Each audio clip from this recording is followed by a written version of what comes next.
Holy Bible. NAHUM. Chapter 3. NAHUM. The miserable downfall of Nineveh is foretold. Chapter 3. Woe to the bloody city! It is all full of lies and robbery, the prey departeth not. The noise of a whip, and the noise of the rattling of the wheels, and of the prancing horses, and of the jumping chariots. The horseman lifteth up both the bright sword and the glittering spear, and there is a multitude of slain, and a great number of carcasses, and there is none end of their corpses, they stumble upon their corpses. Because of the multitude of the whoredoms of the well-devoured harlot, the mistress of witchcrafts, that selleth nations through her whoredoms, and families through her witchcrafts. Behold, I am against thee, saith the Lord of hosts, and I will discover thy skirts upon thy face, and I will shew the nations thy nakedness, and the kingdoms thy shame. And I will cast abominable filth upon thee, and make thee vile, and will set thee as a gazing stock. And it shall come to pass, that all they that look upon thee shall flee from thee, and say, Nineveh is laid waste, who will bemoan her? Whence shall I seek comforters for thee?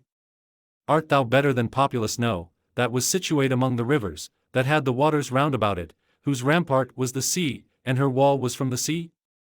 Ethiopia and Egypt were her strength, and it was infinite, Put and Lubim were thy helpers. Yet was she carried away, she went into captivity, her young children also were dashed in pieces at the top of all the streets, and they cast lots for her honorable men, and all her great men were bound in chains. Thou also shalt be drunken, thou shalt be hid, thou also shalt seek strength because of the enemy.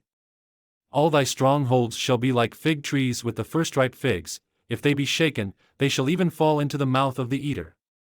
Behold, thy people in the midst of thee are women, the gates of thy land shall be set wide open unto thine enemies, the fire shall devour thy bars. Draw thee waters for the siege, fortify thy strongholds, go into clay, and tread the mortar, make strong the brick kiln.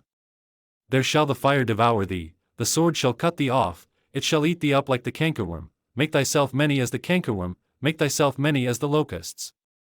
Thou hast multiplied thy merchants above the stars of heaven, the cankerworm spoileth, and fleeth away. Thy crowned are as the locusts, and thy captains as the great grasshoppers, which camp in the hedges in the cold day, but when the sun ariseth they flee away, and their place is not known where they are. Thy shepherds slumber, O king of Assyria, thy nobles shall dwell in the dust, thy people is scattered upon the mountains, and no man gathereth them. There is no healing of thy bruise, thy wound is grievous, all that hear the bruit of thee shall clap the hands over thee, for upon whom hath not thy wickedness passed continually?